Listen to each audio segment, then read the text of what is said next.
ভাইয়া, আমি একটা কোরআনের আয়াত সম্পর্কে আপনার কাছে জানতে চাইতেছি আরকি। এটা আমাকে একটু বুঝাই দিবেন?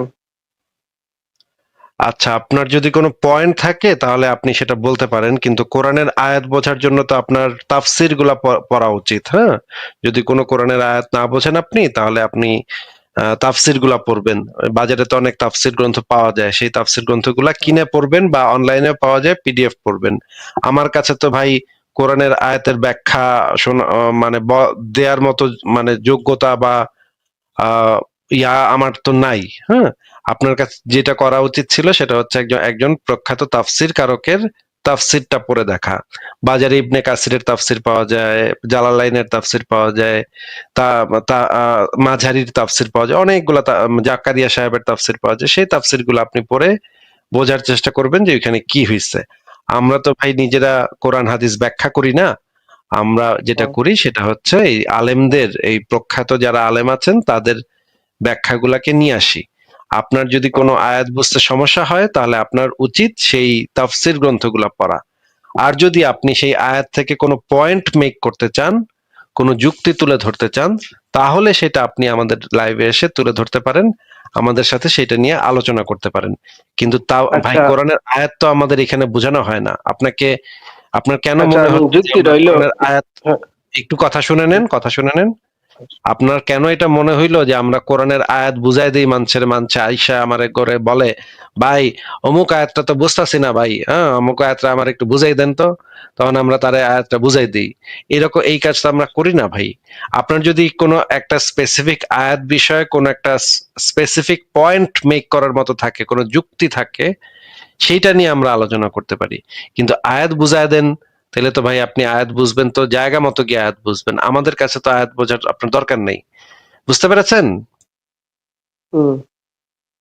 হ্যাঁ, এবার আপনি আ- বলেন আপনি কোন আয়াত থেকে কি পয়েন্ট মেক করতে চান সেটা বলেন। ওই যে সূরা নিসা আয়াত নম্বর ৭৬ আর কি। হ্যাঁ বলেন, এই সেখানে কি আহ, জানতে চান বা কি আপনার পয়েন্টটা কি সেটা বলেন। ওই যে আমার পয়েন্ট হইলো যে আল্লাহ তাআলা বলছে আর কি, আর যারা মুমিন তারা আল্লাহর রাস্তায় জিহাদ করে, আর যারা কাফের তারা তাগুদের রাস্তায় জিহাদ করে। এতে তোমরা সুতরাং শয়তানের বন্ধুদের বিরুদ্ধে জিহাদ করো। আমার প্রশ্নটা হচ্ছে কি, যারা আল্লাহর রাস্তায় জিহাদ করে তারা মুমিন, আর যারা আল্লাহর রাস্তায় জিহাদ করে না আল্লাহ তাদেরকে শয়তানের বন্ধু বলছে আর কি। এই বিষয়টা আর কি। এই বিষয়টা দিয়ে এখন আপনি কি বলতে চাচ্ছেন? সূরা নিসার ৭৩ নম্বর আয়াতের কথা বলেন আপনি? না, ৭৬। ৭৬, আচ্ছা, এটা দ্বারা আপনি কি আহ, মানে পয়েন্ট মেক করতে চান এবার সেটা বলেন। আমি বুঝাইতে চাইতেছি যে যারা আল্লাহর রাস্তায় জিহাদ করে তারা আল্লাহর বন্ধু, আর যারা আল্লাহর রাস্তায় জিহাদ করে না তাগুদের পথে জিহাদ করে। তাগুত অর্থ হচ্ছে শাসকদের বিরুদ্ধে, শাসককে বুঝাইছে আর কি। এরপরে বাতিল মাবুদ যারা আল্লাহকে বিশ্বাস করে না আর কি। তো এটা তো অন্যান্য বুঝলাম, এটার দ্বারা কি আপনি কি পয়েন্টটা কি মেক করতেছেন সেটা বলেন। আমি পয়েন্টটা মেক করতেছিল যে আল্লাহ কি ওদেরকে শয়তানের বন্ধু বলছে যারা আল্লাহর বিরুদ্ধে জিহাদ করে। এইটাই আমি ভাই বুঝাইতে চাই। ভাই এই জিনিস আপনি তাফসীর গ্রন্থ খুইলা সেখান থেকে পড়ে লন। হ্যাঁ, আপনার যদি কোনো পয়েন্ট মেক করার থাকে, পয়েন্টটা কি, পয়েন্ট আপনি কি যুক্তি উপস্থাপন করতে চান। আচ্ছা, আমি কথা বুঝি বুঝেন নাই না, তাইলে। আচ্ছা, কথা বুঝেন না, কথার হুম, আগা মাথা আপনি কিছু বুঝতেছেন না নাকি? আমি কি কইতাছি আপনি আগা মাথা কিছু বুঝেন না নাকি? হ্যাঁ বুঝতেছি। আগা মাথা বুঝতেছেন? আমি কি হ্যাঁ কইতাছি আগা মাথা বুঝতেছি। কিছু ঢুকতেছে মাথায়? একটা এক্সাম্পল দেন। আমার মাথাটা একটু ওই কম ঢুকে।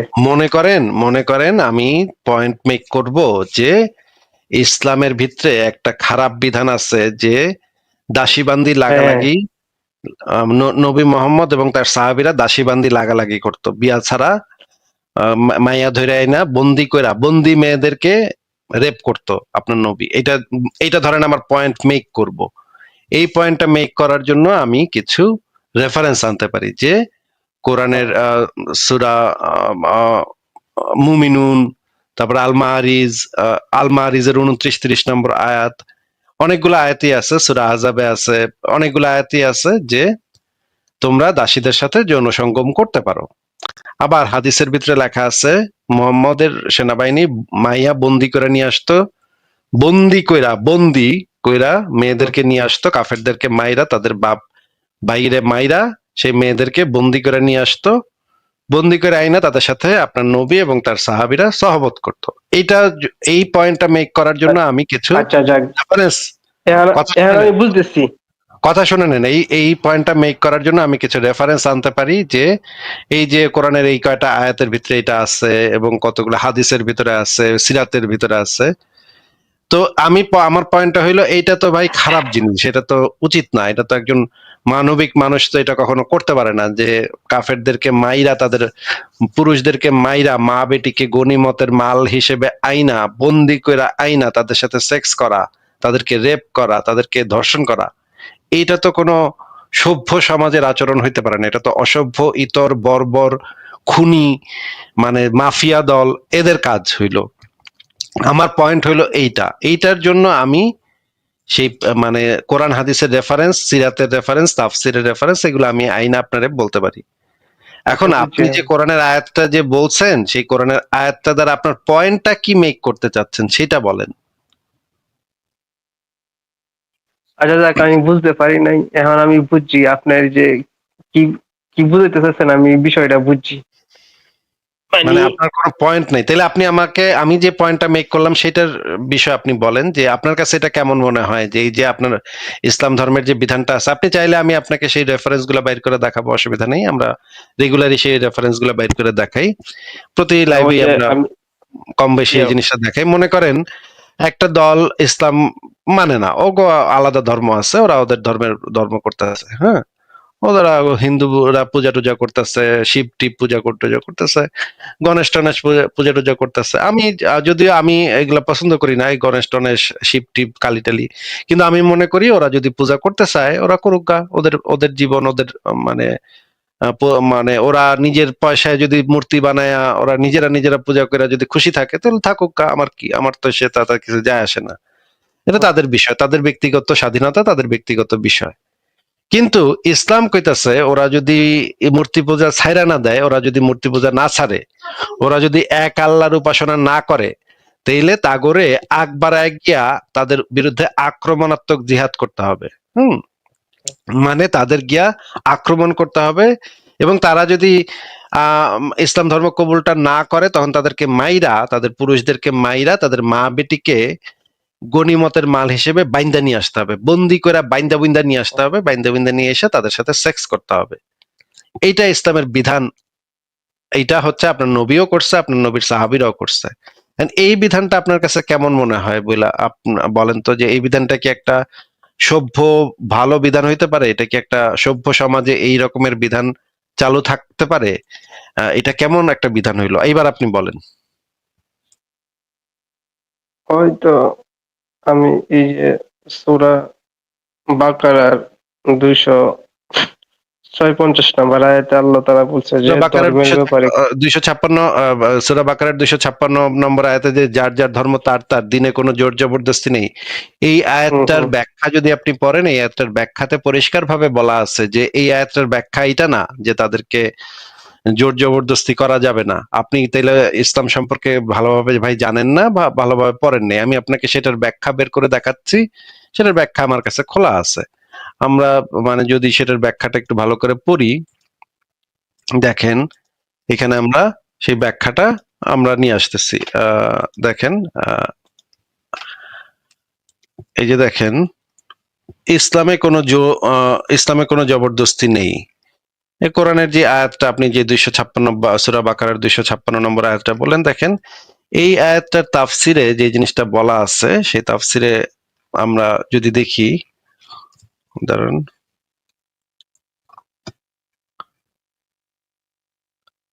দেখেন তাফসির গ্রন্থে কি বলা আছে এই আয়াতটার সম্পর্কে। এই বইটার নাম তো আপনি শুনছেন ভাই, আহকামুল কোরআন, নামটা শুনছেন? কিবরিয়া, আহকামুল কোরআন বইটার নাম শুনছেন? ও কিবরিয়া, কথা বলেন কিবরিয়া, আপনার কথা তো শোনা যাচ্ছে না। হ্যাঁ, কিবরিয়া গেছে কিয়া। এইভাবে করলে ভাই কেমন হবে? এই এই আয়াতের ব্যাখ্যা তো এটা না যে ধর্মে কোনো জোর জবরদস্তি নেই, এটার মানে তো এটা না। দিনে জোর প্রয়োগ নেই, এটা অ্যাপ্লিকেবল হয় শুধুমাত্র যারা জিজিয়া দিতে রাজি হয়েছে তাদের উপরে এই জিনিসটা অ্যাপ্লিকেবল হয়। জিজিয়া দিয়া করজোরে জিজিয়া দিতে রাজি হয়েছে, বশ্যতা স্বীকার পূর্বক জিজিয়া দিতে রাজি হয়েছে, তখন তাদের উপর দিনের ব্যাপারে জোর জবরদস্তি নেই। এই যে দেখেন আকামুল কোরআন গ্রন্থে লেখা আছে, দিনে কোনো জোর প্রয়োগ নেই, হিদায়তের পথ গুমরাহি থেকে স্পষ্ট প্রতিভাত হয়ে উঠছে। দা হাক সুদ্দি সুলেমান ইবনে মুসা বলেছেন এই আয়াতটি মানসুখ হয়ে গেছে এই আয়াতটি দ্বারা। হে নবী, তুমি না কাফির ও মুনাফিকদের বিরুদ্ধে জিহাদ করো, সূরা তওবা ৭৩। মানে এই আয়াতটা একটা মানসুখ আয়াত, কিন্তু সামান্য কিছু ক্ষেত্রে এই আয়াতটা অ্যাপ্লিকেবল হয় যারা অবনত অবস্থায় বশ্যতা স্বীকার পূর্বক জিজিয়া দিতে পারত। আমরা পড়ি এখানে কি লেখা আছে, এবং এই আয়াতটি দ্বারা অতএব তোমরা মুশরিকদেরকে হত্যা করো। আল হাসান ও কাতাদাহ বলেন, এখানে কাতাদাতা লেখা আছে কিন্তু কাতাদা হবে। দিনে জোর প্রয়োগ নেই কথাটি বিশেষভাবে সেই আহলে কিতাব লোকদের বেলায় যারা জিজিয়া দিতে প্রস্তুত হবে। আরবের সাধারণ মুশরিকদের বেলায় কথা নয়, কেননা তারা বশ্যতা স্বীকার করে জিজিয়া দিতে রাজি হয়নি। তাদের উপর থেকে ইসলাম কবুল নিতে হবে, অথবা না হয় তরবারির আঘাত তাদের উপর পড়বে। দেখেন আপনি যেই মানে এই যে কিবরিয়া যে আয়াতটা বললো, এই আয়াতটার ব্যাখ্যাটা হইতেছে এই সমস্ত ব্যক্তিদের ক্ষেত্রে যারা অবনত হয়ে বশ্যতা স্বীকার পূর্বক জিজিয়া দিতে রাজি হয়েছে, তাদের ক্ষেত্রে এই জিনিসটা কিছু কিছু ক্ষেত্রে প্রযোজ্য হবে, তাও যে সর্বক্ষেত্রে প্রযোজ্য হবে তাও না। এই দেখেন, উক্ত আয়াতের অর্থ হলো যুদ্ধের পরে যারা ইসলাম কবুল করেছে তাদের সম্পর্কে বলো না যে জোর জবরদস্তির ফলে তারা ইসলাম কবুল করেছে। আবু বকর বলেছেন দিনে জোর প্রয়োগের অবকাশ নেই। এটা সম্ভব যে আয়াতটি মুশরিকদের বিরুদ্ধে নাজিল বিরুদ্ধে আদেশ নাজিল হওয়ার পূর্বে আয়াতটি নাজিল হয়েছিল, ফলে তখন সে কথা সব কাফির সম্পর্কে প্রয়োগীয় ছিল, যেমন আল্লাহর এই কথাটি। তারপরে এই যে ইসলামের প্রথম দিকে যুদ্ধ নিষিদ্ধ ছিল, শেষ পর্যন্ত কাফিরদের প্রতি ইসলাম পেশ করার কাজটি যখন সম্পূর্ণ হয়ে গেল, নবীর সত্যতা প্রতিষ্ঠিত হলো, তারপরেও যখন তারা শত্রুতা করতে থাকলো তখন মুসলমানদেরকে নির্দেশ দেওয়া হলো তাদের সাথে যুদ্ধ করার জন্য। তখন দিনে জোর প্রয়োগ করার অবকাশ নেই কথাটি আরবের মুশরিকদের বেলায় মানসুখ হয়ে গেল। এই আয়াতটি দ্বারা মুশরিকদের যেখানেই পাবে হত্যা করবে।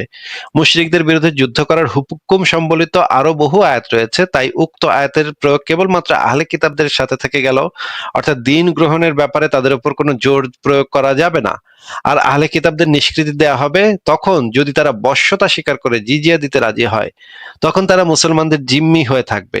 এ কথার হাদিসি প্রমাণ হচ্ছে নবী করিম নিজে আরবের মুশরিকদের নিকট থেকে ইসলাম ছাড়া অন্য কিছু গ্রহণ করতে প্রস্তুত হননি, তা না হলে তাদের উপর তরবারি চালিয়েছেন।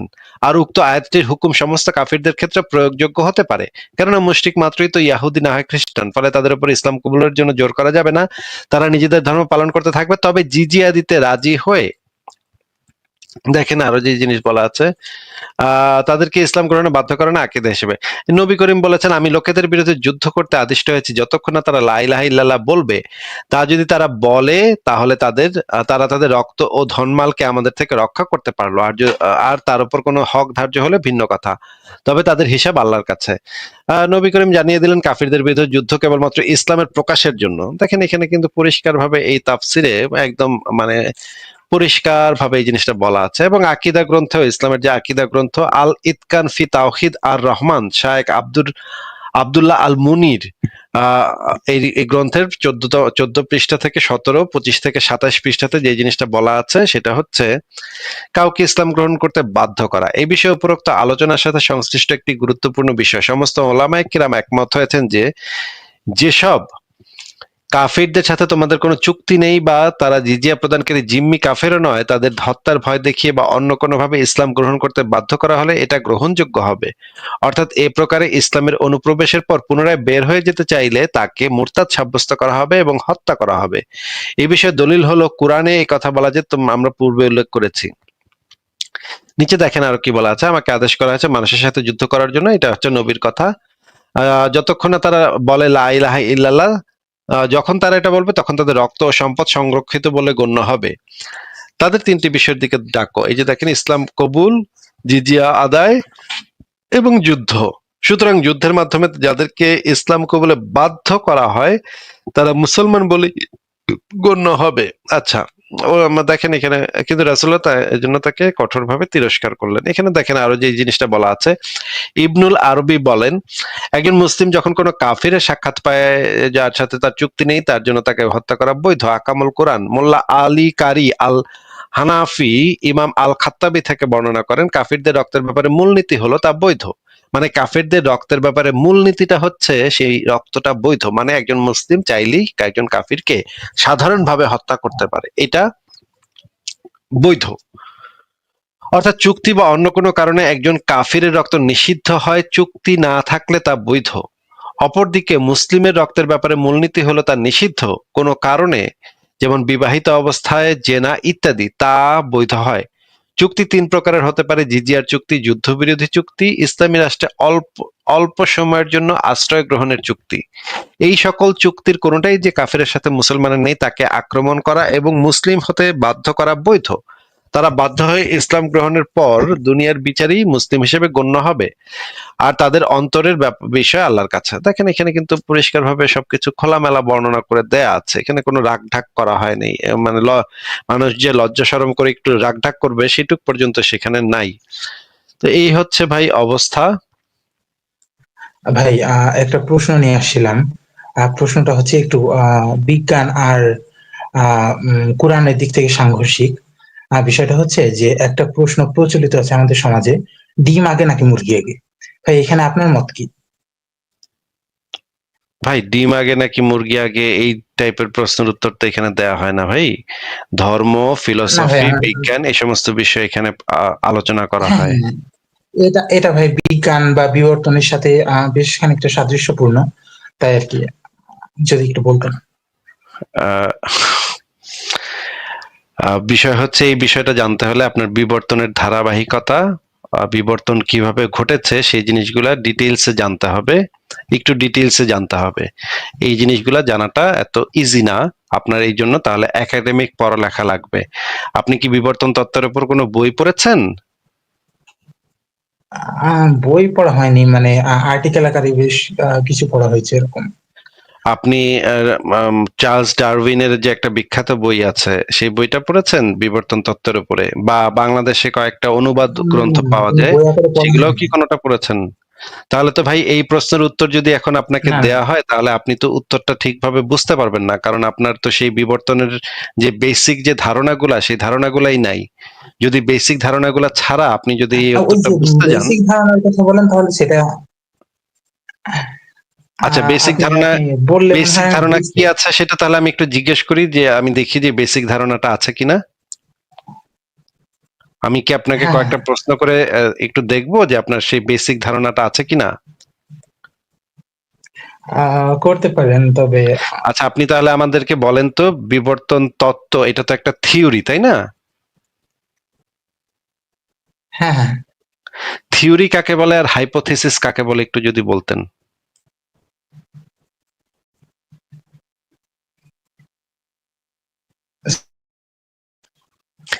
প্রশ্নটা আবারও করছি, আপনি যদি বুঝতে না পারেন তাহলে আবারও করছি। বিজ্ঞানের জগতে হাইপোথিসিস কাকে বলে, থিওরি কাকে বলে, সেই জিনিসটা, এটা মানে যে কোনো ইউনিভার্সিটিতে পড়ালেখা করলে, অনার্স লেভেলে পড়ালেখা করলে এটা জানা থাকার কথা।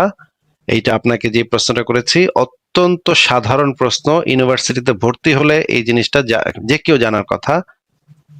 আপনি যদি এইটাই না জানেন তাহলে আপনাকে বিবর্তন তত্ত্বের ইয়াগুলা মানে নিয়ে আলোচনা করা আপনার সাথে সময় নষ্ট হবে। আপনি যদি আমাদেরকে একটু, আবারও প্রশ্নটা করছি, বিজ্ঞানের জগতে আপনি যদি মানে টাইপ করে কোথাও খুঁজতে থাকেন, খুঁজে আচ্ছা, দিলেও আমাকে হবে, অসুবিধা নেই। চ্যাট জিপিটি কে জিজ্ঞেস করে উত্তর দিলেও হবে, আমার আমার কোনো সমস্যা নেই। আপনি আমাদেরকে একটু বুঝায় বলেন যে বিজ্ঞানের জগতে হাইপোথিসিস কাকে বলে আর থিওরি কাকে বলে, এটা একটু বলেন। সরি ভাই, আমি আমি আসলে মাদ্রাসার দিক থেকে পড়াশোনা করেছি, তো তো এই বিষয়টা আমার খুব একটা জানা নেই। এটা আমি আপনার কথা শুনে আগেই বুঝতে পেরেছি যে আপনি আপনার এই বিষয়ে কোনো কিছু সম্পর্কে এই বিজ্ঞানের এই মানে একদম সাধারণ একদম বেসিক জিনিসগুলো সম্পর্কে আপনার জানা নাই দেখেই আপনি আহ, এই প্রশ্নটা করেছেন। এই প্রশ্ন করা খারাপ কিছু না, প্রশ্ন করা অবশ্যই, মাথায় প্রশ্ন আসা অবশ্যই ভালো, কিন্তু আপনি যে মাদ্রাসায় পড়েছেন সেটা আমি শুরুতেই বুঝেছি। এই কারণে আপনাকে আমি বলেছি যে বিবর্তন তত্ত্বের মানে একদম ভেরি বেসিক জিনিস যদি আপনি না জানেন তাহলে এই উত্তরটা আপনি বুঝতে পারবেন না।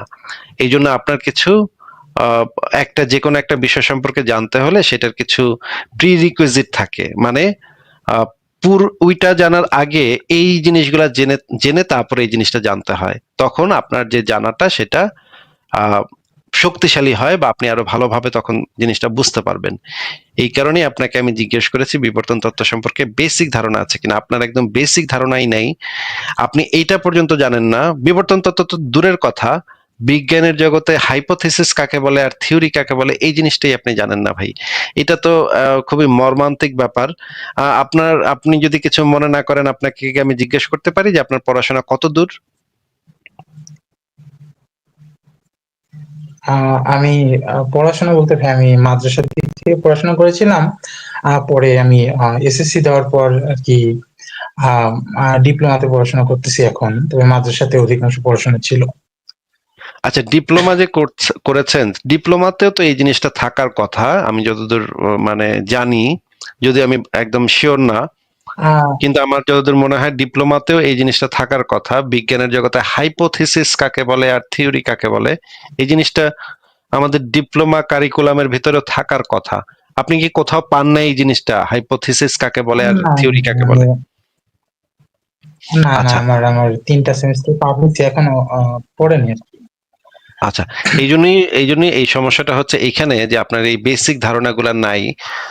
জ্ঞানের জগতে ঢুকতে আহ, হলে যে একদম ভেরি বেসিক যে ধারণাগুলো মানে একজন মানুষের থাকা দরকার, সেই ভেরি বেসিক ধারণাগুলো আপনার একটু কমতি আছে।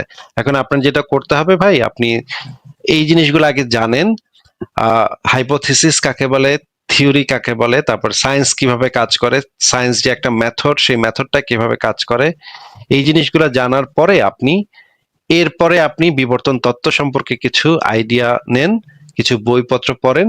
অনেকগুলা বই আছে, বাংলা ভাষাতে অনেকগুলা বই আছে, সেই বইগুলা পড়েন। এই বইগুলা পড়ার পরে যদি আপনি আমার সাথে আমাকে সেই প্রশ্নটা করতেন, আমি যদি দেখতাম যে আপনার এই সেই বেসিক আইডিয়া গুলা আছে, তখন আমি অবশ্যই আপনার সাথে আলোচনা করতাম এবং আপনাকে বোঝাবার চেষ্টা করতাম যে ডিম আগে নাকি মুরগি আগে। আচ্ছা আচ্ছা কিন্তু আচ্ছা। আপাতত এটা সম্ভব হচ্ছে না, কারণ আপনার সেই বেসিক আইডিয়া গুলা নাই ভাই। তাহলে আপনি একটু কষ্ট করে সেই বেসিক আইডিয়া গুলো আগে নেন, নেয়ার পরে একদিন যুক্ত হন, তখন আমরা আলাপ করব। ঠিক আছে ভাই? আচ্ছা আচ্ছা আচ্ছা। আর আর কি কোনো প্রশ্ন আছে আপনার, যে যেই বিষয়ে আলোচনা করতে বেসিক আইডিয়া গুলা লাগে না, এরকম কি কোনো প্রশ্ন আছে? হ্যাঁ হ্যাঁ, ধর্মীয় বিষয়ে আলোচনা করতে নিশ্চয়ই বেসিক আইডিয়া লাগে না। এটা শুধুমাত্র কোরআন হাদিস পড়লেই হয়। আপনার যদি সেটা থাকে তাহলে সেটা বলতে পারেন। আচ্ছা, আমাদের একটা বিষয় আমরা খেয়াল করেছি যে আহ, নবী মুহাম্মদের চাচা আবু তালিব তিনি ইসলাম গ্রহণ করেননি, এটা কেন ভাই? এটা এটা কেন সেটা তো আমি বলতে পারবো না, তার হয়তো পছন্দ হয় না ইসলাম ধর্মটা। এখন একজন মানুষ কেন একটা ধর্ম গ্রহণ করলো বা করলো না, সেটা হয়তো তার ভালো লাগে নাই, সে হয়তো তার পূর্বের ধর্মের প্রতি তার একটা ভালোবাসা ছিল, অনেক কিছুই হতে পারে, সেটা তো আমি এক্স্যাক্টলি আচ্ছা বলতে আচ্ছা, পারবো না। মানে যদি কোনো না, সিরাতের ভিতরে কোনো ক্লিয়ার কিছু আসেনি? সিরাতের ভিতরে সিরাত গুলা তো লিখেছে মুসলিমরা বেশিরভাগই। তারা তো যখন একজন মুসলমান, একটা অন্ধ বিশ্বাসী মানুষ যখন তাদের হিস্ট্রি লেখে, তখন সেই জায়গাগুলো থেকে নিরপেক্ষ হ্যাঁ কোনো হ্যাঁ। মতামত আমরা পাই না, নিরপেক্ষতা সেখানে থাকে না। যেমন ধরেন শেখ হাসিনার অনুসারী শেখ হাসিনার জীবনী লিখলো, সেখানে আমরা পড়তে গেলে দেখবো যে শেখ হাসিনার প্রশংসা দিয়ে ভরায় রাখছে, একেবারে শেখ হাসিনা একেবারে কি কত ভালো মহিলা, কত ভালো মহিলা, একেবারে পৃথিবীর সর্বকালের সর্বশ্রেষ্ঠ মহিলা। আমরা তার লিখিত জীবনী গ্রন্থে যদি মানে তার অনুসারীর বই থেকে যদি আমরা পড়ি, তাহলে আমরা দেখবো যে শেখ হাসিনার মতো ভালো মানুষ দুনিয়াতে আর একটা কখনো জন্মাইতে পারবে না। আবার যদি আমরা শেখ হাসিনার জীবন সম্পর্কে জামাতের কোন একটা লিডারের লেখা বই থেকে পড়ি, ওখানে দেখতে পাবো শেখ হাসিনা এত খারাপ, এত খারাপ, একেবারে ডাইনি, সাক্ষাৎ ডাইনি, হ্যাঁ। তো এই রকমের বই থেকে আমরা আসলে নিরপেক্ষ কোনো কিছু পাই না, এই কারণে এই জিনিসগুলো কোনো রিলায়েবল সোর্স না। এই জিনিস, এই বইগুলা থেকে আমরা যে আচ্ছা আচ্ছা। জিনিসটা জানতে পারি, ওভারঅল কিছু আইডিয়া করতে পারি, ওভারঅল কিছু ধারণা করতে পারি, এবং সেগুলোর সাথে আমাদের নিজস্ব বিচার বুদ্ধি অ্যাড করে তখন আমাদের একটা জিনিস বুঝতে হয়। এখন এই যে ইসলামে যে আবু তালিব যে ইসলাম গ্রহণ করে নাই কেন, সেই বিষয়ে পরবর্তীতে অনেক মানুষ লিখেছে সিরাত গ্রন্থে, যে সে বলতেছিল যে হ্যাঁ ভাতিজা, তোমার আমি বিশ্বাস করি, তোমার ধর্ম সত্য, কিন্তু আমি তোমার ধর্ম মানবো না। কিন্তু ভাই এটা তো হওয়া স্বাভাবিক না, এটা তো হওয়া সম্ভব না।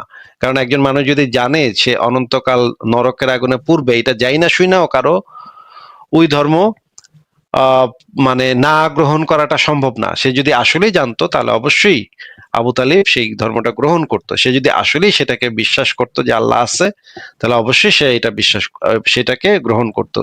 নিশ্চয়ই এমন হইতে পারে যে সে তার ভাতিজাকে একটু সান্ত্বনা দেওয়ার জন্য, তার ভাতিজা, সে হয়তো ভাবছিল তার ভাতিজার মাথাটা খারাপ হয়ে গেছে, পাগল হয়ে গেছে, পাগলামি ছাগলামি করতেছে, বিভিন্ন জায়গায় মায়ের মির খেয়ে আসতেছে, কুরাইশরা, সেই তৎকালীন কুরাইশরা তার রাস্তাঘাটে লাথি কুতা মারতেছে, এই জন্য একটু সান্ত্বনা দেওয়ার জন্য বলছে হ্যাঁ হ্যাঁ তুমি যা কইছো সবই ঠিক।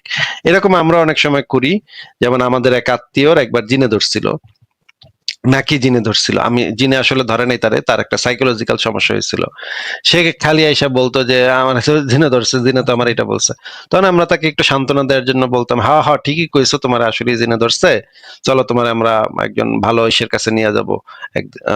তো আমরা তাকে এই জিনিসটা বলতাম, কারণ সে যেন প্যানিক না হয়ে যায়, সে যেন তারে মানে সে যে মানে দুঃখ না পায়, তাকে একটু সান্ত্বনা দেওয়ার জন্য এই কথাগুলো অনেকে বলে। আবু তালেব হয়তো এই কারণে বলছিল হ তোমার ধর্মটা সত্য, কিন্তু তাও আমি মানুম না।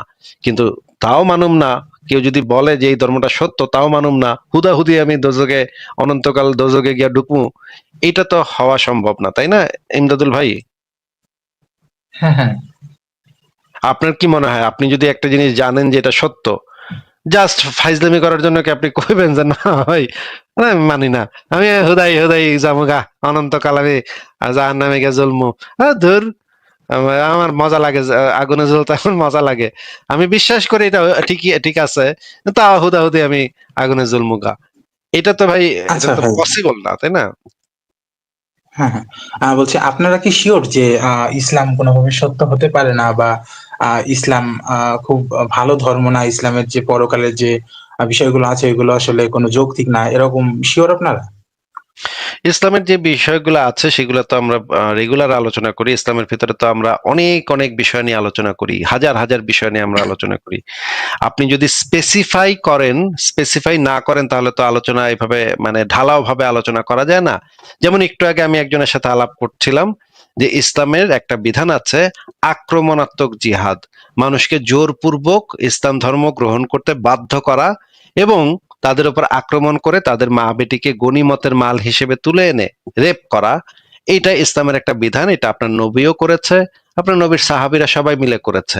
এবং ধর্ষণের একদম যজ্ঞ হতো তখন, অনেকগুলা মেয়েকে তারা ধরে আনতো, ধরে আইনা বাইন্দা আইনা তাদেরকে এক একজন ভাগাভাগি করে নিত, কোনটা বেশি সুন্দরী, যারা হচ্ছে বেশি খুনাখুনি করতে পারছে যুদ্ধে, তারা সবচেয়ে সুন্দরী মেয়েটারে নিত, আবার বাইসে নিত। আমি ভাই আমি হুজুর, ওস্তাদ আমি কিন্তু ওই মেয়েটারে লোমো, আমার কিন্তু ওই মেয়েটার দিও, হ্যাঁ ওই সুন্দরী মেয়েটার আমার দিও, ওইটার আমি করবো আজকে।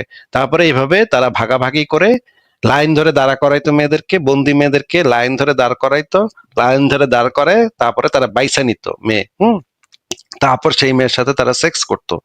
এগুলা ভাই অত্যন্ত অমানবিক ব্যাপার। একটা কাফের গোত্রকে আক্রমণ করে তাদের পুরুষদেরকে মেরে তাদের লাশের উপর দিয়ে, সেই মেয়েদের ভাইয়ের লাশের উপর দিয়ে, সেই মেয়ের স্বামীর লাশের উপর দিয়ে, সেই মেয়ের বাবা ছেলে তাদের লাশের উপর দিয়ে সেই মেয়েদেরকে তুলে আনা হয়তো বন্দি করে, এবং তারপরে তাদের সাথে সেক্স করতো আপনার সাহাবীরা।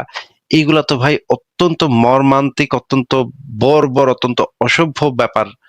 এই রকমের ব্যাপার যদি আপনি বলেন যে এই রকমের মানে আল্লাহ এবং এই রকমের নবী, যেই আবার নবীকে গিয়ে তারা জিজ্ঞেস করতো আপনার সাহাবীরা যে নবী নবী আমরা তো মানে দাসীদের সাথে আমরা আজল করি। আজল মানে কি? আজল মানে হচ্ছে যেন ওই মেয়েটা আবার প্রেগনেন্ট যেন তাড়াতাড়ি না হয়ে যায়, প্রেগনেন্ট হলে তার করা যাবে না। এই জন্য সাহাবীর আবার বুদ্ধি বাইর করছিল কেমনে আবার পট করে বাইর করে ফেলতে হয়। হ্যাঁ, করতে করতে করতে করতে শেষ মুহূর্তে গিয়ে ওইটা জিনিসটা বাইর করে, মেশিনটা বাইর করে ফেলবে, বাইর করে বাইরে ফেলবে জিনিসটা, তাতে আর প্রেগনেন্ট হবে না। এই বুদ্ধি বাইর করে আবার সাহাবীরা গিয়ে আবার নবীরে জিজ্ঞেস করছে এই বুদ্ধিটা ঠিক আছে নাকি, আমরা করতে পারি কিনা। তখন নবী কইছে হ, তোমরা করতে পারো, এটা অসুবিধা নাই। মানে তাদের কত মানে খায়েশ ছিল যে তারা দাসী মানে বন্দি মেয়েদের সাথে এই কাজটা করবে এবং বাইরে ফেলবে, যেন অনেক দিন ধরে যেন রেপটা করা যায়।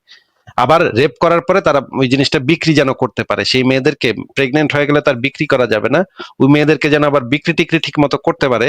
এই ব্যবস্থাও তারা, এটাও তারা মাথায় রাখতো যে রেপটে আচ্ছা মতো কইরা তারপর আবার বিক্রি করবো, বাজারে নিয়ে সেই মেয়েদেরকে বিক্রি করবো। আপনি যদি বলেন ভাই যে এই রকমের একটা ধর্ম, যে ধর্ম এই রকমের বিধিবিধান এই ধর্মের ভিতরে আছে, এটা তো ভাই খুবই মর্মান্তিক হবে, মর্মান্তিক চিন্তা হবে। আপনি কি আমার কাছে দেখতে চান যে আপনার ধর্মে যে এই বিষয়গুলো আছে নাকি নাই?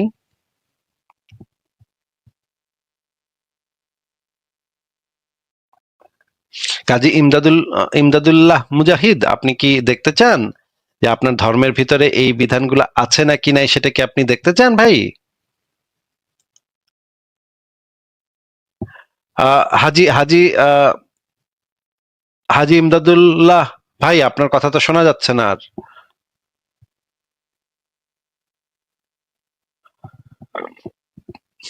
কি একটা অবস্থা। হাজি হাজি ইমদাদুল্লাহ ভাই, আপনার কথা এখন এখন শোনা যাচ্ছে, একটু শব্দ হলো। হাজি ভাই, আপনি কি শুনতে পাচ্ছেন আমার কথা? হাজি ভাই, আমি তো আপনার এখান থেকে শব্দ শুনতে পাচ্ছি, আপনি কথা বলছেন ভাই না কেন? শোনা যায়? হ্যাঁ, এখন শোনা যাচ্ছে। হাজি ইমদাদুল্লাহ ভাই, আপনি কি আমার কথা শুনতে পাচ্ছেন?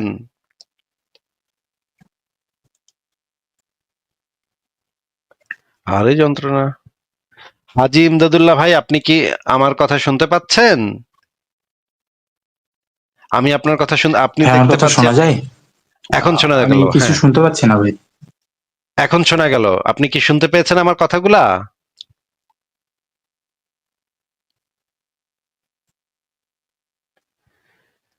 কিরে ভাই, দলিল দেখানোর কথা বললেই সবার মানে মাইক্রোফোন নষ্ট হয়ে যায় বা কিছু একটা সমস্যা হয়, ব্যাপারটা কি বুঝলাম না তো ভাই। মানে অসুবিধাটা কি, সমস্যাটা কি? হাজি ভাই, তাহলে আপনি একটু বের হয়ে, আপনাকে একটু বের করে দিচ্ছি, আপনি আবারও যুক্ত হন, ঠিক আছে? আবারও আসেন, আপনাকে বের করে দিচ্ছি। আচ্ছা, আমরা একটু ওই কিবরিয়াকে যুক্ত করি। আবার কিবরিয়া, আপনাকে যুক্ত করা আছে। আপনি কি দেখেছিলেন যে আমি আপনাকে যে এই জিনিসটা দেখিয়েছিলাম, আপনি কি দেখেছেন? ওই যে আমার তো কারেন্ট গেছিল গা, পরে 10 মিনিট পরে কারেন্ট এসে এখন আবার যুক্ত হইলাম আর কি। ওই যে তো দেখান দেখি। আপনাকে আপনাকে যে আমি তাফসির গুলো দেখাইলাম, এই যে দিনে কোনো জোর জবরদস্তি নাই, সূরা বাকারার 256 নম্বর আয়াতের তাফসিরে স্পষ্ট ভাবে লেখা আছে কি, সেগুলো আমি দেখাইলাম, সেটা কি দেখছিলেন? ওই যে কারেন্ট গেছিল গা, তো আমি পরে বাইরে পড়ছিলাম, আচ্ছা, তো দেখেন নাই ওইখানে তাহলে। দেখতে। তাহলে দেখেন নাই, আপনি একটু ইউটিউবে ঢুইকা এই মানে এই লাইভটা একটু পেছন থেকে দেখেন আগে, ঠিক আছে? আমি ওখানে দেখায় দিছি। হ্যাঁ, অনেকগুলা আচ্ছা রেফারেন্স দেখায় ফেলাইছি। আচ্ছা ওগুলা আচ্ছা। ইউটিউবে ওই যে ঢুইকা পিছনে গিয়ে দেখবেন, দেখা তারপর যুক্ত হইবেন, ঠিক আছে? এখন আর কোনো ওই যে কথা বলবেন না। আগে ওই রেফারেন্স গুলা দেখবেন, ইউটিউবে ঢুইকা দেখবেন আমি কি কি দেখাইছি, সেগুলো দেখবেন, ভালো করে পড়বেন, তারপরে আপনি আইবেন, ঠিক আছে? আচ্ছা, আমি আর একটা কথা বলি আর কি, মানে আর কোনো আমি কথা আর কোনো কথা এখন শুনবো না তো ভাই, ওইটা আগে শেষ করবেন দেখা, দেখে এসে ওই আমার কইবেন যে হ্যাঁ দেখছি ভাই, ওই দলিলগুলা দেখছি, আপনি যে দলিলগুলা দেখাইছেন। এরপরে আমি পরের পয়েন্টে আলোচনা করব, তারপরে মানে গিয়া সেই পয়েন্ট শেষ হইলে তখন গিয়ে আপনি নতুন কোনো কথা কইতে পারবেন, আহ, এর আগে নতুন কোনো কথা নাই ভাই। মুশরিকরা তো ওই যে জিজিয়া প্রদান করলে আল্লাহ তাআলা বলছে যে তাদেরকে। মুশরিকদের কাছ থেকে কোনো জিজিয়া নাই ভাই, আহলে কিতাবদের কাছ থেকে জিজিয়া আছে, মুশরিকদের কাছ থেকে কোনো জিজিয়া নাই।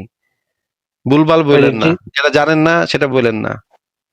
এটা দিলে নাকি মুসলমানরা তাদেরকে এই মূর্তি পূজা করার লাগে দিব, আর তাদেরকে ইয়েও করবো আরে আর ভাই, কি, মূর্তি চেক পূজা করার রাখবো। লেগে কখনোই দিব না, মূর্তি পূজা করা মুশরিকদের কখনোই জিজিয়া নাই, মুশরিকদের জিজিয়া হয় না, আহলে ও কিতাবদের জিজিয়া হয়।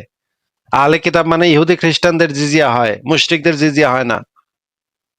ও আচ্ছা।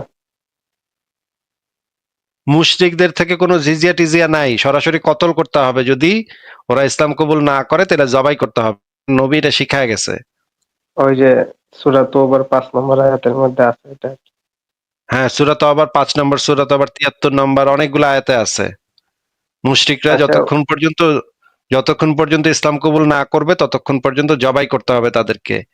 আর জবাই করে তাদের মা বেটিকে বাইন্দা আনতে হবে, বাইন্দা আইনা তাদেরকে রেপ করতে হবে। ওই যে দাসী দাসী যে প্রথা হ্যাঁ, আর কি। দাসী লাগালাগি আপনার নবীও করতো, আচ্ছা, সাহাবীরাও করতো। মহিউদ্দিন ভাই ওই যে দাসী কি কেনার সাথে সাথে স্ত্রী হয়ে যায় নাকি? দাসী কখনোই স্ত্রী হয় না। মানে ওই যে কয় নম্বর সূরার আয়াতটা না আমি দেখছিলাম আর কি, যে আল্লাহ তাআলা বলছে যে তোমাদের স্ত্রীগণকে আর দাসীদেরকে বৈধ করা হয়েছে সেক্সের জন্য আর কি, সেক্স করতে বউয়ের মতো নয়। বউয়ের মতোই না, দাসীদের সাথেও করা যায়, স্ত্রীদের সাথেও করা যায়, কিন্তু বউয়ের মতো না। দাসী হইতেছে দাসী। ওইটা কি তারা এই যে স্পর্শ, এই যে বাড়িতে আইনেই কি এরা স্পর্শ করছে বউয়ের মতো না? বাড়িতে আইনা তো আপনি তো বাড়িতে আইনা তো আর পূজা দিবেন না, তাই না? দাসী বাজার থেকে কিনে আইনা বাড়িতে আইনা তো আর আপনি পূজা দিবেন না। পূজা দিবেন হুম। ওই যে বিছনায় যে তো উঠাইবেন, বিছনাই তো উঠাইবেন। তাদের আপনার তো নবীও এই কাম করছে, সাহাবীরাও এই কাম করছে। বাজার থেকে কচি কচি মাইয়া কিনে আনবেন আপনারা, যেগুলা এখন ওই যে তালেবানরা করে, ওই যে মানে আইসিস এরা করে, জঙ্গিগুলা করে, জঙ্গিরা সিরিয়াতে, ইরাকে, সিরিয়াতে এই সমস্ত প্রথা এখনো চালু আছে। তারা এখনো আবার চালু করছে। বাজার বসে, বাজারে মাইয়া উঠায়, হ্যাঁ, গরু ছাগলের মতো মাইয়া উঠায়। সেখানে আইসা লোকজন এসে টিপা টুপা দেখে, এটা কিনুম নাকি ওইটা কিনুম, ওই কত দাম রে, ও এটার দাম একটু কমায় দে রে। না, কয় না 5,000 টাকা। না না, 3,000 টাকা দিবি। না, এই মায়াটার ওইটা ভালো না। এই মায়াটার গায়ের থেকে গন্ধ আসে রে, না এটার বেশি দাম দিব না। এই মায়াটার পিছনটা একটু উঁচা, এটার দাম বেশি। এটার পিছনটা উঁচা, এই জায়গাটায় উঁচা। এই মেয়েটা বাচ্চা, এই মেয়েটার দাম বেশি। এইভাবে আপনারা ভাই বাজার বসান। আপনারা যারা মুমিন আছেন, আপনারা মুসলমান আছেন, তারা এই বাজার বসাইতেন তখন। ইসলামের এই দাস দাসীর বাজার বসতো তখন। বাজারে আপনাদের সাহাবীরা গিয়া টিপা টুপা দাসী কিনা আনতো। টিপা টুপা দেখা দেখা আঙ্গুল টাঙ্গুল ঢুকায় টকায় আপনার সাহাবীরা দাসী কিনা আনতো। আপনার নবী নিজেও দাস দাসী বিক্রি করতো ভাই। এত জঘন্য একটা ধর্ম, এত জঘন্য একটা ধর্ম ভাই, এগুলো তো শুনলে মানে কান টান লাল হয়ে যায়। এগুলো কি কথাবার্তা ভাই! একটা মেয়েরে আস্তাক মানে গরু আস্তাগফিরুল্লাহ, গরু ছাগলের মতো বাজারে উঠাইতেছে একটা মেয়েরে। মানে কি পরিমাণ ভয়ঙ্কর অবস্থা, যে একটা মেয়ের তার কোনো স্বাধীনতা নাই, সে একটা দাসী হয়ে গেছে, তাকে এখন বাজারে উঠানো হয়েছে বিক্রি করার জন্য। এটা কল্পনা করা যায়? আমার নিজের তো অনেকগুলা বোন আছে, আমার তো নিজের মা আছে, আমি তো জানি যে একটা মেয়েকে এই কাজ কি করা যায়? এটা কি কোনো মানুষের সাথে করা যায়? এগুলো তো অমানুষের কাজ ভাই। আপনার নবী সেই কাজ কইরা গেছে, আপনার নবীর সাহাবীরা সেই কাজ কইরা গেছে। এগুলো তো তাদের ভয়ঙ্কর অমানুষের কাজ। তাদের স্ত্রীগণ কিছু বলে নাই? তাদের স্ত্রীগণ তো হাফসা তো এটা নিয়ে চেঁচাচেঁতি করছে, আয়েশা তো এটা নিয়ে চেঁচাচেঁতি করছে, তখন তো মানে তালাকের ধমক দিছে। তখন তো যদি আপনি পড়ে দেখেন সূরা তাহরিমের 1 নাম্বার থেকে 5 নাম্বার আয়াত পড়ে দেখেন, সেখানে সূরা আল্লাহ পাক তাহরিম। আবার ধমক দিছে। আচ্ছা, হ্যাঁ, আল্লাহ পাক আবার ধমক দিছে, ওই আমার আমার নবী দাসী লাগাইবো, তোমরা বিবিরা এখানে গ্যাঞ্জাম করো কেন? গ্যাঞ্জাম করলে সবাইরে কিন্তু একসাথে তালাক দিয়ে দিব আমার নবী। হ্যাঁ, তারপর আবার ভালো আরো উত্তম স্ত্রী নিয়ে আসবো আমার নবী। এই রকমের আল্লাহ পাক আবার মানে তার স্ত্রীদেরকে ধমক দিচ্ছে। তার বিবিরা তো মানে বিদ্রোহ করছিল মোহাম্মদের বিরুদ্ধে। মোহাম্মদ খালি দাসীবান্দের সাথে করতো। এটা নিয়ে তার মানে বউ বিবিরা হাফসা এবং আয়েশা এই দুইজন মিলা বিরাট বিদ্রোহ করছিল। তখন তো বিরাট কাজ্যা লাগছিল ঘরের ভিতরে। আপনি জানেন না এই কাহিনী? কম জানি আর কি, এখন আপনার কাছে জানলাম। তখন ওই যে আবু বকর আর ওমর আইসা, তখন আবু বকর আয়েশারে ঘুষি মারছে, ওমর আইসা হাফসারে ঘুষি মারছে। বলছে তোরা আমার নবীর বিরুদ্ধে তোরা কথা কস কেন? তখন আয়েশা আর হাফসা বলছে যে এই নবীর আমরা এই দাসী লাগাইতে দিব না। ঘরের ভিতরে এতগুলা বিবি থাকার পরেও তারা দাসী লাগাইতে যায়, এটা কেমন কথা? আচ্ছা মহিউদ্দিন ভাই, ওই যে সাহাবীরা যে এই যে দাসীদের কাছে সেক্স করতো, যে যে তারা যে বীর্য বাহিরে ফেলতো, এটার কি রেফারেন্স হাদিস আছে না? হ্যাঁ, অবশ্যই আছে। আপনি কি সেটা দেখতে হাদিসটা একটু চাচ্ছেন? হ্যাঁ হ্যাঁ, দেখতে চাইতেছি। এটা এই কত নম্বর হাদিস, কোন বুখারী শরীফ নাকি? আচ্ছা, আমি একটা একটা করে বের করে আপনাকে দেখাচ্ছি, অসুবিধা নেই। আমরা অনেকগুলা অনেকগুলা রেফারেন্স আছে। সেই বিষয়টা আগে একটু দেখি। প্রথমে আমরা ওই যে দাস এগুলা দাস আমি আমার এই যে মসজিদের ইমামকে দেখাবো আর কি, মুফতি আছে আমাদের, তারপরে দেখবো কি বলে। প্রথমে আমরা দেখি যে এই গ্রন্থটাতে দেখেন, এটা হচ্ছে ইমাম কুদুরির নাম। নিশ্চয় আপনি তো খুব শুনছি একটা শুনছি। বইপত্র পড়েন নাই, কিন্তু ইমাম কুদুরি অনেক বিখ্যাত একজন ইসলামিক আলেম, অনেক প্রাচীন কালের আলেম, ঠিক আছে, অনেক বড় আলেম। হ্যাঁ, যে সেই আলেম না, অনেক বিরাট বড় মাপের আলেম। ইমাম কুদুরি বলা হয়, উনি একজন ইমাম, ওনাকে ইমাম বলা হয়। তো ইমাম কুদুরির যে বইটা কিতাবুল বুই, এই বইতে যেটা লেখা আছে, এই জিনিসটা আপনাকে আমি দেখাচ্ছি। আল মিসবাহুন নুরি শরহে মুক্তাসারুল কুদুরি, প্রথম খণ্ড, ইসলামিয়া কুতুবখানা, পৃষ্ঠা নাম্বার 230 থেকে দেখাচ্ছি। দেখেন এখানে যে জিনিসটা লেখা আছে।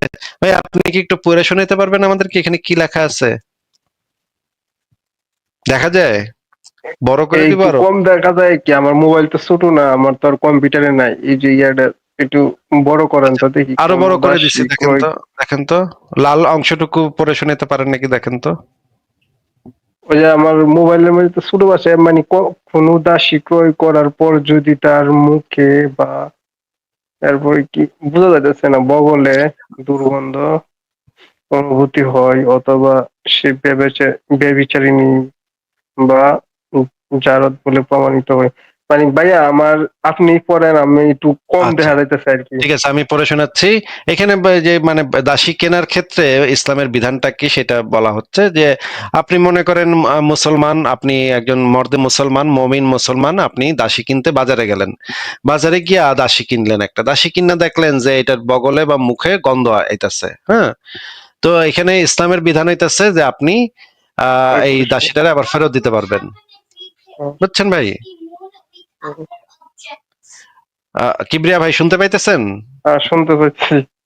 তো দাসী আবার রিফান্ড পলিসি আছে, একদম অ্যামাজনের মতো রিফান্ড, 14 দিনের রিফান্ড পলিসি, যেটা যেরকম অ্যামাজন দেয়। আমাদের 1 মাসের অ্যামাজন 1 মাসের রিফান্ড পলিসি আছে। আমরা কিনলে, একটা জিনিস কিনলে যদি আমার পছন্দ না হয়, তাহলে আমরা আবার ফেরত দিতে পারি, তাদেরকে প্যাকেট করে পাঠিয়ে দিলেই হয়। দেখেন ইসলামের কত সুন্দর বিধান। দাসী কেনার পরে যদি মুখে বা বগলে দুর্গন্ধ পান আপনি, তখন তাকে ফেরত দিতে পারেন। পরে লেখা আছে, কারণ অনেক সময় দাসী যৌন সম্ভোগের উদ্দেশ্যে ক্রয় করা হয়, আর শারীরিক ও চারিত্রিক এসব দোষ ত্রুটি ও দুর্বলতা তখন মিলনের পথে অন্তরায় হয়ে দাঁড়ায়। সুতরাং দাসীর ক্ষেত্রে এগুলো দোষ। দ্রব্যের মধ্যকার ত্রুটি যদি এমন হয় যে যা থেকে দ্রব্য সাধারণত মুক্ত হতে পারে না, যেমন 1 মণ সরিষার মধ্যে 1 পোয়া 1.5 পোয়া ধান বা কলাই থাকা দূষণীয় নয়, কিন্তু যদি এটা বেশি থাকে তাহলে সেটা দোষের মধ্যে পরিগণিত হবে। আচ্ছা, এটা আমরা দেখলাম। আল মিসবাহুন নুরি মুক্তাসারুল কুদুরি, প্রথম খণ্ড, ইসলামিয়া কুতুবখানা, পৃষ্ঠা 230। ওই এখন আমরা ওই দেখি। বইয়ের কিতাবের নাম নাকি? হ্যাঁ, কিতাবের নাম আপনাকে বলে দিলাম। এবার আরেকটা দেখি যে, এইটা আমি দেখাচ্ছি, আশরাফুল হিদা, এই বইটা বাংলাদেশের মাদ্রাসাতে পাঠ্যপুস্তক মানে পড়ানো হয়। এটা মানে মাদ্রাসাতে পড়লে আপনাকে আপনার পইরা এটা পাশ করতে হবে, এই বইটা পড়ে আপনার পাশ করতে হবে। আশরাফুল হিদিয়া 9ম খণ্ড, এখানে যেটা বলা আছে, ইমাম কুদুরি বলেন, যদি কেউ দাসী ক্রয় করার ইচ্ছা করে তাহলে সেসব স্থান স্পর্শ করাতে কোনো সমস্যা নেই, যেসব স্থান দেখা বৈধ। মানে বুঝতে পারছেন ভাই? দাসী যদি কিনতে চান তখন সেই সমস্ত জায়গা স্পর্শ করে, মানে টিপা টুপা দেখবেন না, আপনি দাসী কিনবেন একটা, টিপা টুপা তো দেখবেন আল্লাহ আপনি। তাআলাই জানেন। আল্লাহ তাআলাই জানেন, মানে এখানে তো ইমাম কুদুরি বলতেছে এটা, আমরা এই আশরাফুল হিদায়া গ্রন্থ থেকে দেখাইতেছি। তো আপনি তো দাসী কিনতে গেছেন, দাসী কিনতে গিয়ে তো টিপা টিপা দেখবেন যে এটা মানে মানে গরু টিপা দেখেন না আপনি, মানে কোরবানির হাটে গেছেন ভাই? এগুলা আবার কিভাবে অশ্লীলতা? অশ্লীলতা তো আল্লাহ তাআলা হারাম করছে, এইভাবে টিপা ভাই টেপা দেখে। দাসীদের সাথে এইগুলা করাটা তো অশ্লীলতার ভিতরে গণ্য না ইসলামে। দাসীদের সাথে এইভাবে বাজার থেকে যখন আপনি কিনবেন, তখন এটা করাটা তো ইসলামের দৃষ্টিতে অশ্লীলতা না, এটা হচ্ছে আপনি মাল কিনতেছেন, মাল কেনার সময় দেখে শুনে কিনতেছেন। হ্যাঁ, তারপর আমরা পড়ি এখানে কি লেখা আছে, এই অবস্থা প্রয়োজনের স্বার্থে দৃষ্টিপাত করা বৈধ যদিও উত্তেজিত হওয়ার আশঙ্কা থাকে। এখানে দেখেন নিচে লেখা আছে, যখন কিশোরী এমন বয়সে উপনীত হয় যে তাকে দেখলে কামভাব জাগে এবং তার মতো মেয়েদের সাথে সঙ্গম করা যায়, তাহলে সে সাবালিকার মতো তাকে এক কাপড়ে বাজারে উপস্থিত করা যাবে না তার মাঝে কামভাব থাকার কারণে। দাসী ক্রয়ের সময় শরীয়ত নির্ধারিত দর্শনীয় অঙ্গসমূহ স্পর্শ করা যাবে কিনা তা নিয়ে আলোচনা করা হয়েছে। ইমাম কুদরি তার মুক্তাসারুল কুদরিতে বলেন, যদি কেউ দাসী ক্রয় করার ইচ্ছা পোষণ করে তার জন্য দাসীর ওই সকল অঙ্গসমূহ স্পর্শ করা জায়েজ যা দেখা জায়েজ, এমনকি যদি স্পর্শ করার দ্বারা ক্রেতার মধ্যে কামভাব জাগ্রত হয় তবুও।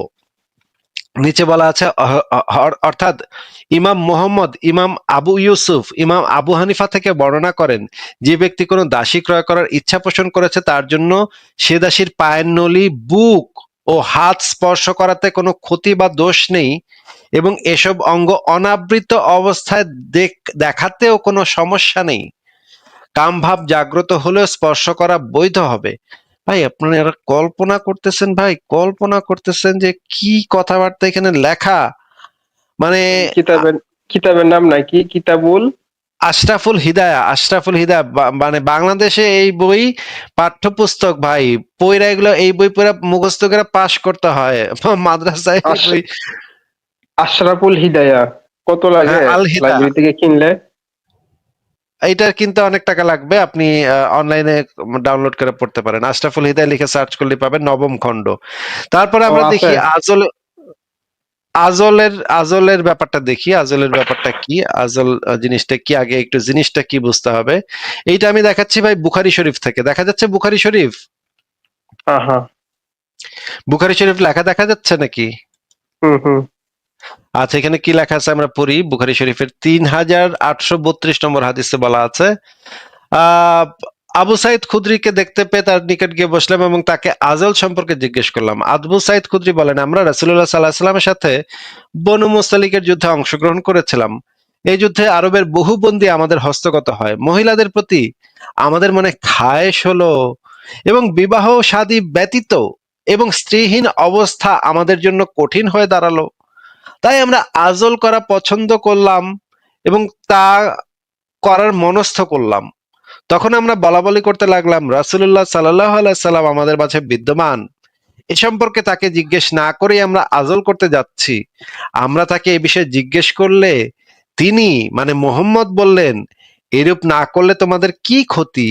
জেনে রাখো, কিয়ামত পর্যন্ত যতগুলো প্রাণের আগমন ঘটবার আছে ততগুলোরই আগমন ঘটবে। মানে মোহাম্মদকে গিয়ে এই কথা জিজ্ঞেস করছিলাম, আমরা আজল টাজল করতে পারবো কিনা। মোহাম্মদ কইছে, হ ঠিক আছে করো, অসুবিধা নেই। আশরাফুল হিদায়া গ্রন্থে এই বিষয়ে যেটা বলা আছে, মালিক তার কৃতদাসীর সাথে সহবাস করার সময় তার অনুমতি ছাড়া আজল করতে পারবে, অবশ্য তার স্ত্রীর সাথে বিনা অনুমতিতে আজল করা জায়েজ নেই।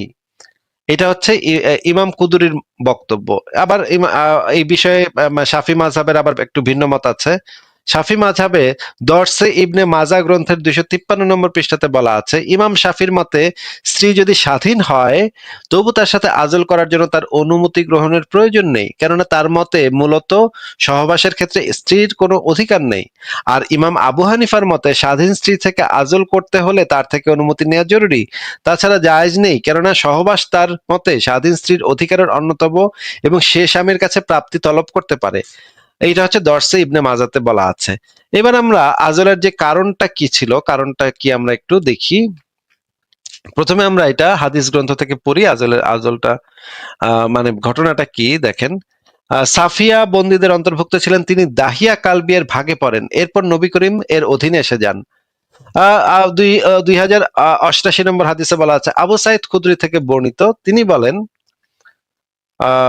আচ্ছা, কিবরিয়া তো আবারও চলে গেছে। আবু সাইদ খুদরি থেকে বর্ণিত, তিনি একদা তিনি নবী করিমের নিকট বসা ছিলেন, তখন জিজ্ঞেস করলেন, দাসীর সাথে সঙ্গত হই। এই মানে ওই আগের হাদিসটাই আর কি, আগের হাদিসটা এখানে এখানে আরেকটা ইসে বলা আছে। দেখেন এখানে যে জিনিসটা বলা আছে, আচ্ছা এটা দুইবার আসছে কেন? কেন দুইবার আসলো? মানে ভুল করে আমি দুইবার দিয়ে দিছি। আচ্ছা আমরা দেখি এবার যে এই হাদিসটা, এই যে দেখেন এই হাদিসটা একটু দেখতে হবে। আবু সাইদ খুদরি থেকে বর্ণিত, তিনি বলেন, বনু মুস্তালিকের যুদ্ধ সম্পর্কে বর্ণনা করেন যে মুসলিম মুজাহিদগণ যুদ্ধে কতিপয় বন্দিনী লাভ করলেন। এরপর তারা তাদেরকে ভোগ করতে চাইলেন। তারপর তারা যেন গর্ভবতী না হয়ে পড়ে সেই ইচ্ছা পোষণ করছিলেন। তাই তারা নবীকে আজল সম্পর্কে জিজ্ঞেস করলেন। নবী বললেন, এতে তোমাদের কোনো লাভ নেই, কারণ আল্লাহ তাআলা কিয়ামত পর্যন্ত যত জীবন সৃষ্টি করবেন তা সবই লিপিবদ্ধ করে রেখেছেন। মানে এটা কইরেও লাভ নেই, না কইরেও লাভ নেই, আল্লাহ যেটা করার সেটা করবই, যত প্রাণের সৃষ্টি হওয়ার তা এটা হইবই। এখন দেখি আমরা যে সহজ নসরুল বারী শরহে বুখারী এই হাদিসটার যে ব্যাখ্যা, এই ব্যাখ্যাটা আমরা একটু পড়ি। দেখেন ৬১৭৭ নম্বর হাদিসের যে বলা আছে, আবু সাইদ খুদরি থেকে বর্ণিত, তিনি বলেন, রাসূলুল্লাহর নিকট উপবিষ্ট ছিলেন আনসার গোত্রের একটি লোক এসে বলল, হে আল্লাহর রাসূল, আমরা তো আবাদীদের সাথে মিলিত হয়ে অথচ মালকে মোহব্বত করি, সুতরাং আজল করা সম্পর্কে আপনার অভিমত কি? রাসূলুল্লাহ বললেন, তোমরা কি এই কাজ করো? তোমাদের জন্য এটা করা না করা উভয় সমান, কেননা যে কোনো জীবন যা পয়দা হওয়াকে আল্লাহ তাআলা লিখে দিয়েছেন তা পয়দা হবেই। এই হাদিসটার যে ব্যাখ্যা, সেই ব্যাখ্যাতে যে জিনিসটা বলা আছে আমরা একটু পড়ি। অর্থাৎ আমরা যদি বাদীদের সাথে আজল না করি তাহলে বাদী উম্মে ওয়ালাদ হয়ে যাওয়ার আশঙ্কা রয়েছে, অথচ আমাদের মালের প্রতি মহব্বত আছে, আমরা তাকে বিক্রয় করে তার মূল্য দ্বারা উপকৃত হতে চাই, কিন্তু উম্মে ওয়ালাদ হয়ে গেলে তাকে বিক্রয় করতে পারবো না। এই জন্য আমরা বাদীর সাথে আজল করতে চাই, যাতে বাদীর গর্ভ সঞ্চার না হয়। সুতরাং এই বিষয়ে আপনি কি বলেন? মানে কল্পনা করতে পারেন ভাই, এই সাহাবীরা কি পরিমাণে অমানুষের অমানুষ ছিল, যে তারা ওই মেয়েটারে রেপ করবে, আবার পরে গিয়ে আবার বিক্রিও করার মানে পদ্ধতি, তারা মানে বিক্রি করার টাকাটাও তাদের নেওয়ান লাগবো। টাকা নেওয়ানোর জন্য তারা আজল করতে যেন আবার প্রেগনেন্ট না হয়ে যায়। মানে প্রেগনেন্ট হয়ে গেলে তো বিক্রি করতে গেলে বাজারে উঠাইলে তখন প্রেগনেন্ট মেয়ের তো দাম কমে যাবে, এই জন্য তারা আজল করতো। আপনারা এইগুলা কি কল্পনা করা যায়? এগুলা কল্পনাতীত ব্যাপার, কল্পনাতীত ব্যাপার, কল্পনাতীত বর্ণনা এগুলা। মানে ঘৃণা লাগে, বমি আসে, ঘৃণা লাগে ভাই। এইগুলা কি কল্পনা করা যায়? একটা মানুষের সাথে এই কাজ করা হচ্ছে, একটা মানুষ, জলজন্ত একটা মানুষের সাথে এই কাজ করা হচ্ছে, তাকে তার বাপ ভাইদেরকে মাইরা তাকে তুইলা নিয়া বন্দি অবস্থা তার সাথে এগুলা করা হচ্ছে।